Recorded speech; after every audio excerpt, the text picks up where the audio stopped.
예, 각 후보의 정치적, 정책적 색깔과 노선을 보여주는 선대위의 사령탑들 두루두루 만나보고 있는데요. 오늘은 민주당 선대위로 가겠습니다. 이석연 공동선대위원장. 이석연 공동선대위원장은 이명박 정부에서 법제처장을 지내고 오랫동안 시민사회와 보수진영에서 헌법 연구를 해오셨던 분이죠. 이재명 후보의 삼고초려 끝에 선대위 합류했다고 하는데요. 오늘 직접 이야기 나눠보겠습니다. 이석연 위원장님 어서 네, 오십시오. 반갑습니다. 반갑습니다. 제가 마지막으로 인터뷰를 나눴던 게 언젠가 그렇게 찾아봤더니 지난해 11월이에요. 그때가 비상계엄 열흘 전으로 저도 기억하고 열흘 전, 있습니다. 열흘 전이었나요? 그래요. 야, 그때만 해도 우리가 네, 6개월 뒤에 대선이 열릴 거다. 열흘 뒤에 계엄이 있을 거다. 상상도 못했잖아요. 그렇죠. 제가 그때 강하게 주장했던 것이 윤석열 당시 대통령이 더 이상 국정 동력을 나는 상실했다고 보고 임기 단축 개헌을 하라. 그게 하셨어요. 그리고 나서 다시 시작하는 마음으로 하면은 기회가 있을 거고 이게 마지막 기회다. 네. 이런 얘기를 심주했는데 저는 오히려 그 말을 하고 나서 보수 진영이나 그 당 쪽이나 당시 대통령실로부터 뭐 좀 속된 말로 하면 죽일 놈 취급을 당했어요. 감히 대통령 임기를 거론해? 막 항의 문자 같은 거 받으셨어요? 아니면 전화 받으셨어요? 좀 항의 전화? 이제 항의 전화도 받고 항의 전화 또 받으셨어요? 뭐 그쪽에서 감히 대통령 임기를 건드냐고. 어. 제 말대로 했더라면은 이런 일이 없었죠. 참 이게 세태라는 게 말이죠. 그러니까. 그리고 사회 통념에 입각해서 이 얘기를 하면은 그걸 들어야 하는데 그래서 참 그러네요. 네, 참 그렇습니다. 6개월 뒤에 그 인터뷰로부터 6개월 뒤에 선대위원장으로 인터뷰를 하게 될 줄은 또 꿈에도 저도 몰랐습니다. 이런 상황에서 이렇게 같이 또 제가 선대위원장 입장에서 하려는 것은 전혀 예측 못하고 어떻게 수락하게 되셨어요? 그것은 저는 이제 전에도 이제 쭉 지난번 대선에서도 좀 지지 요청도 받은 적이 있었고 지난 그래서 대선에서도요? 지난 대선 어. 때도 그때는 제가 정중하게 거절해서 항상 마음에 빚을 지고 있었어요. 근데 예. 이번은 지금 우리 국가는 위기 상태이기 때문에 위기 관리 능력이 누가 제대로 갖고 있는지 저는 여기에 대해서 참 지금과 같은 상황에서 이 자기 모든 걸 던져가지고 국민 속으로 들어가서 음. 이걸 해치고 나갈 수 있는 사람. 음. 이건 누구 특정인을 상정하지 않고도 예. 말이죠. 예. 이 선택과 결단을 스스로 창출해가지고 이 난국을 헤쳐나갈 수 있는 사람이 과연 누군가. 우리가 이 후보를 제가 뭐 오래전부터 알아서 그런 게 아니고요. 예. 이 길을 아는 것과 그 길을 걷는 것은 큰 차이가 있습니다. 누구든지 할 수 있다 하겠다는 길을 알고는 있지만은 네. 던져가지고 학대를 받으면서 할 수 있는 사람. 저는 이재명 후보라고 생각하고 개인적으로도 그렇고 국가적으로도 그렇고 그래서 기꺼이 저는 수락을 했습니다. 가까이서 보니까 어떻던가요? 이재명이라는 인물? 글쎄요, 저는 이제 우리가 사람을 만나보면 말이죠. 처음에 생각했던 거하고 정반대로 이렇게 가는 사람이 있고 예. 처음에 생각할 때는 이게 아닌데 만나면 만날수록 어떤 인간적인 매력에 끌릴 수가 있어요. 근데 이재명 대표는 그동안 더 씌워진 이미지가 상당히 뭐 사상적으로도 불온하다. 또 매몰차다. 또 뭐 정치 보복이 있을 거다. 또 당선되면 내가 뭐 모은 재산 징벌적 과세로 뭐 뺏어가지 않느냐 이런 부정적인 이미지를 가지고 있었는데 실제로는 인간적인 면에서 저는 매력을 느꼈습니다. 어허. 이 툭툭 쏘면서도 뭐 한마디 하면 거기에 매력을 저는 느껴요. 저는 어떻게 보면은 사람이 뒷맛이 좀 이상하고 뭐 하는 이렇게 심주거는 사람이거든. 그래서 아마 남은 선거 기간 동안 예. 국민 속으로 파고 들면 들수록 예. 더 많은 매력을 국민들이 얻을 겁니다. 저는 바로 그런 어떤 잘못 씌워진 이미지를 벗겨줘야 한다. 이런 생각도 가지고 있고 그래서 주로 보수층에 강한 그 거부감을 가지고 있던 보수 노년층에 대해서 이야기를 합니다. 이걸 먹을 만겨. 그래서 제가 언론 인터뷰도 그렇게 했고 그래서 저는 만나보고 겪어보면 다를 거다. 그리고 정책을 또 수행하는 과정도 판이하게 다를 거다. 아하. 이렇게 저는 생각을 하고 그렇게 나가야 합니다. 지금 좀 말씀하시는 중에 이재명 후보가 대통령이 되면 내 재산을 뭐 어떻게 하는 거 아닐까 이런 생각하는 분도 많다 그러셨는데 예. 실제로 이재명 후보 경제 정책에 대해서 너무 포퓰리즘적인 게 아니냐. 예. 뭐 기본소득이니 이런 정책들이 너무 퍼주게 하는 거 아닐까 이런 우려하시는 분도 계시잖아요. 어떻게 보세요? 걱정할 필요 없습니다. 이 이재명 후보는 헌법에 충실한 자본주의적 시장경제 정신이 확고합니다. 저보다 더 실용주의적입니다. 이 잘 나가는 사람이나 중산층을 깎아내리고 폄훼해가지고 다수 국민의 어떤 박탈감을 해소하겠다는 이런 한풀이식 정책은 안 나올 겁니다. 과거에 포퓰리즘이 바로 그런 거였거든요. 네. 지금 그걸 우려를 하고 있어요. 그러나 저는 돈 벌어서 잘 살아라 젊은이들한테도.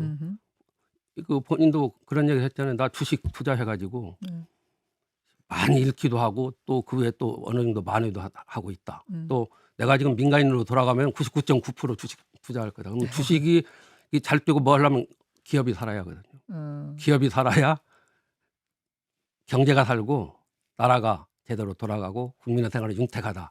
확고합니다. 이런 생각. 걱정 안 하셔도 됩니다. 선성장 후복지. 그렇습니다. 이 말씀이신 거죠? 자유 속에서 평등을 찾자는 예. 이런 지금 헌법적 가치관을 갖고 있다. 알겠습니다. 그나저나 헌법 전문가가 나오셨으니까 오늘은 좀 법에 관한 이슈들 집중적으로 여쭤보려고 하는데요. 우선 어제 국회에서 놀라운 소식이 하나 전해졌어요. 윤석열 전 대통령 내란 사건 재판 맡고 있는 지기현 서울중앙지법 판사가 룸살롱 접대를 받았다는 어떤 의혹 제보를 민주당이 받았다 하면서 제기를 했습니다. 네. 사진을 확보했는데 강남 최고급 룸사롱에 주기현 판사가 앉아있는 사진이고 얼굴이 선명하다. 이렇게 민주당이 밝혔습니다. 날짜는 작년 8월이라고 하고 네. 사진을 공개하진 않았습니다만 혹시 선대위에는 그게 보고가 됐나요?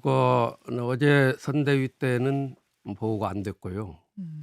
오후에 민주당에서 대변인으로 성명이 나갔습니다. 저는 참 충격적인 뉴스입니다. 그리고 사실이 아니기를 바랍니다. 이게 만약 사실이라면 중대한 문제가 발생합니다. 물론 개인이 룸사롱에 가서 술 마시고 뭐 하는 것은 사생활의 영역이기 때문에 그걸 우리가 크게 탓할 필요는 없어요. 그러니까 술자리에 간 것 자체만으로 죄가 되는 건 아니란 그렇죠. 말씀이신 거죠? 다만 이제 이 사건의 경우는 첫째가 이 사건을 막기 전이었다 하더라도 지금 중차대한 세계가까지 주목하고 있는 지금 윤석열 내란 사건의 재판장이란 말이죠. 예. 그 점에서 하나가 문제가 되는 것이고 두 번째는 술자리에서 100만 원, 200만 원이라는 고가의 술값을 그것도 수차례에 걸쳐서 내지 않고 했다는 거거든요. 그리고 제가 추정하기로는 아마 접대한 사람이 변호사가 아닐까 이런 생각이 들어요. 그럴 접대한 경우에는 사람이 변호사가 아닌. 그렇게 추정을 해요. 저는. 혹시 그 사진이 제보자가 지나가던 행인이냐 아니면 같이 동석한 사람이냐 아니면 그 가게의 주인장이냐에 따라 완전 다르잖아요. 예. 어느 정도 급으로 지금 저는 아직 민주당은 파악하고 계세요? 아직 거기에 대한 지금 당하고 공유하는 거 없고 확실한 정보는 없어요. 그렇지만 지금까지 나온 제보에 의하면은 변호사뿐만 아니라 하여튼 직무 관련성이 뚜렷하단 말이죠. 그럼 민주당에서는 이거는 그냥 술자리가 아니라 직무 관련성 있는 사람과의 동석 자리일 거다라고 어느 정도 파악하고 어제 그 문제를 그런 걸로 알고 있어요. 그리고 또 국회에서 김용민 의원이 그걸 폭로할 때도 그런 정도로 정보는 가지고 있는 걸로 알고 있습니다. 만약 그렇다면은 이 직무 관련성과 관련해서 술자리 접대 이 향응을 받은 거거든요. 그러면은 그것은 이 대법원 판례에 의하면은 향응도 뇌물로 보는 확고한 판례가 있습니다. 그렇기 때문에 이게 그렇게 밝혀진다면은 대가성 여부는 판단 다 해야겠지만은 그런 경우에는 저는 단순한 징계 문제가 아니고 또 청탁금지법 위반 여부도 아니고 그런 형법상 뇌물죄와 관련된 처벌의 대상이 될 수 있다. 이런 말씀을 드리고 싶고 만약에 여기에 대해서 지금 지기현 재판장은 오늘 중으로라도 분명한 입장을 내야 할 겁니다. 나 아니다, 기다. 그러면 다시 또 뭘 공개하겠다고 그러니까요. 그리고 나서 이 재판에서 물러나야 합니다. 그리고 이 재판은 다른 재판부에 재배당돼야 합니다. 일단 이 재판에서 배제돼야 된다 말씀하시는 그렇습니다. 거죠? 본인이 이제 이걸 예. 인정을 하면은 알겠습니다. 그리고 대법원장은 이 사태에 대해서 사과를 해야 합니다. 예. 국민들한테. 아하. 그래서 그리고 지금 그렇잖아도 국민들이 지금 지규현 재판장의 재판 진행에 대해서 내란 사건 재판 진행에 대해서 많은 의구심을 갖고 있지 않습니까? 편파적이다.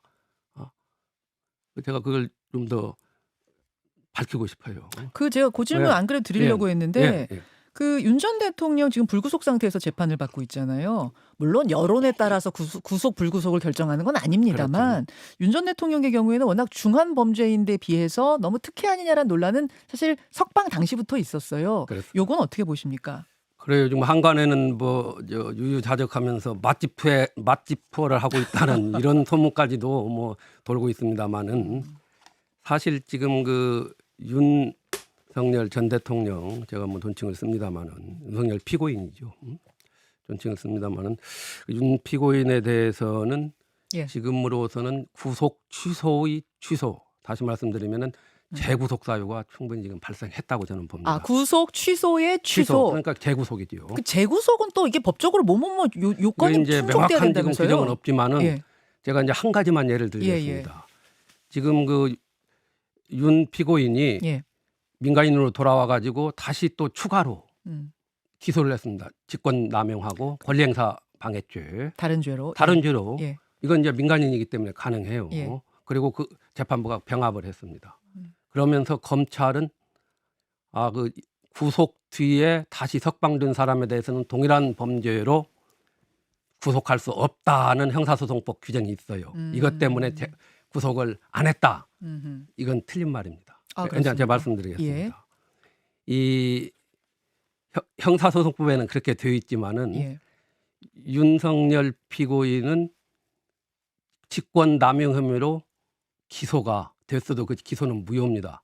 왜냐하면 대통령은 형사상 특권이 있기 때문에 공수처가 기소할 때는 대통령 신분이 그렇죠. 그렇기 때문에 직권남용은 무효가 된 거예요. 그러면 직권남용죄는 기소 안 된 거나 똑같아요. 그때는 안 됐죠. 안 됐죠. 그래서 이번에 처음으로 이제 기소가 됐기 때문에 직권남용은 첫 기소란 말이죠. 근데 검찰은 형사소송법상 그 규정을 헌법은 전혀 고려 않고 그렇게 해석해가지고 같이 공수처가 직권남용으로 기소를 했다. 공수처도 그 잘못 기소한 거고 이걸 무시하고 마치 형사소송법을 얘기하니까 국민들이나 또는 뭐한 사람들은 그런갑다 하는데 명백히 직권남용 혐의로 구속할 수 있고 과거에 고위공직자들이 직권남용 혐의 하나만 가지고 구속돼 가지고 처벌받은 사례가 숱하게 있습니다. 저는 그거 하나만 가지고도 새로운 사유가 발생했다 말씀이시군요. 그렇죠. 그 구속 취소 이후에 알겠습니다. 명백히 새로운 사유가 발생했기 때문에 다른 것도 몇 개 있습니다만 시간 상제가 그렇기 때문에 재구속을 해야 한다고 봅니다. 헌법연구관이 보기에는 지금 다시 구속할 수 있는 사유가 충분히 발생했다 이런 말씀.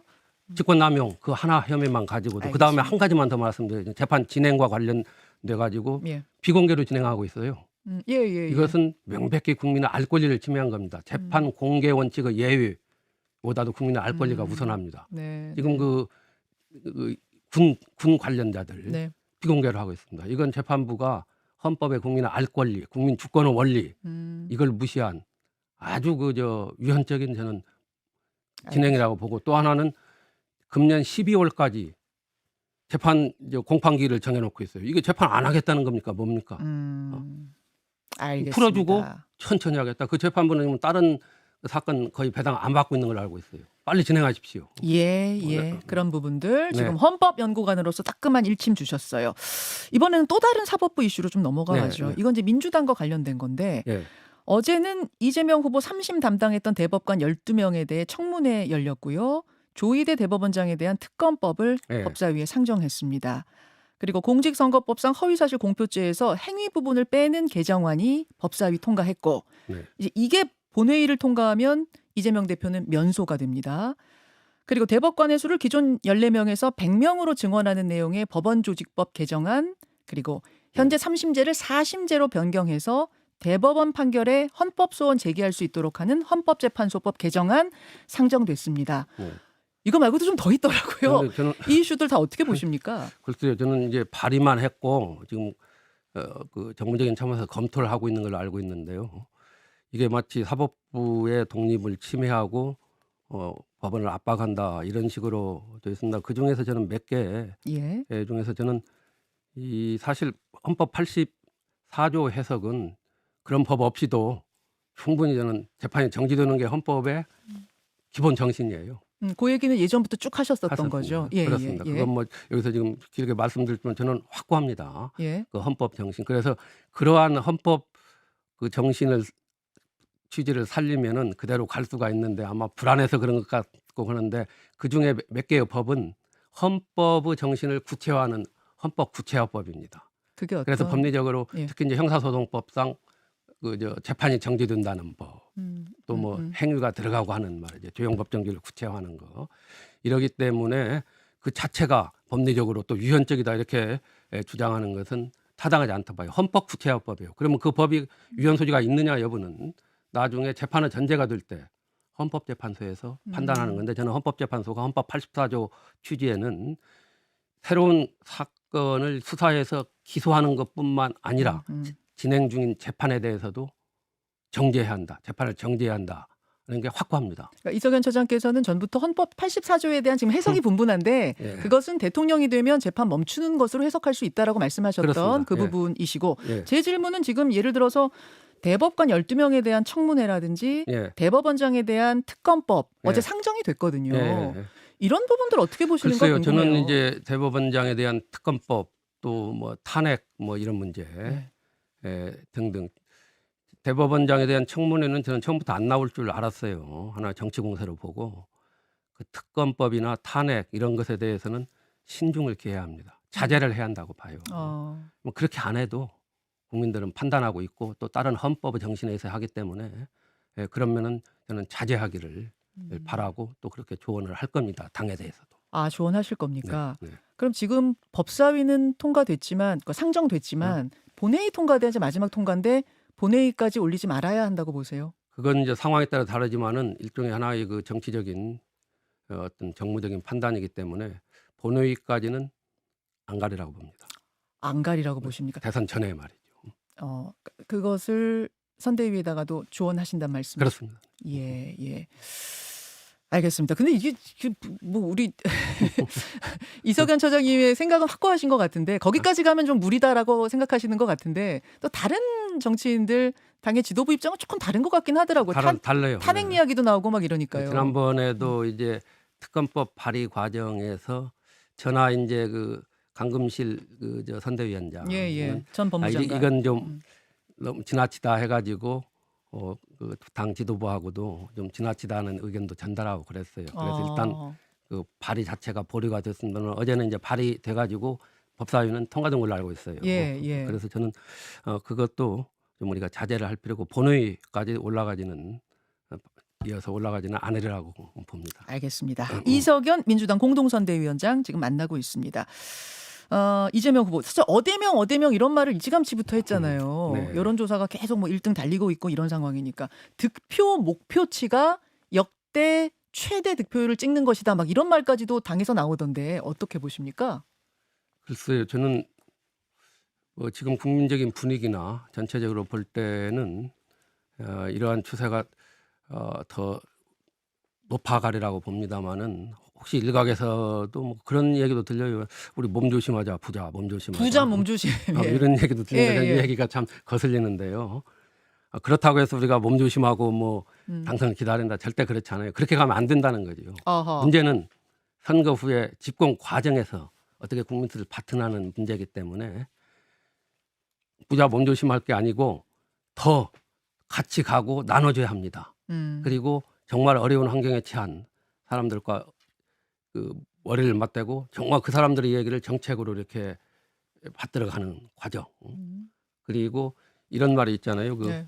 피해를 입지 않는 사람이 피해를 입은 사람과 똑같이 분노할 때 정의가 실현된다고 그래서 우리가 어려움을 겪고 또 난국을 지금 타개하기 위해서 노력하는 국민 속으로 파고 들어가서 그들과 같이 갈 때 제대로 된 우리나라가 갈 수 있는 거고 또 그렇게 가야 한다고 봅니다. 그래서 나중에라도 저는 이재명 시대에 좀 부자가 되자. 네, 선대위원장님 그 말씀 하나 드리고 예. 후세에 또 그런 걸 거예요. 아마 그래도 이재명 시대에 행복했었다. 이재명 시대에 행복했었다. 그렇게 남기고 싶단 말씀. 이런 그 평가가 예. 이루어지기를 바랍니다. 김현정의 뉴스쇼는 시청자 여러분의 참여를 기다립니다. 구독과 좋아요, 댓글 잊지 않으셨죠? 알림 설정을 해두시면 평일 아침 7시 10분 실시간 라이브도 참여하실 수 있습니다.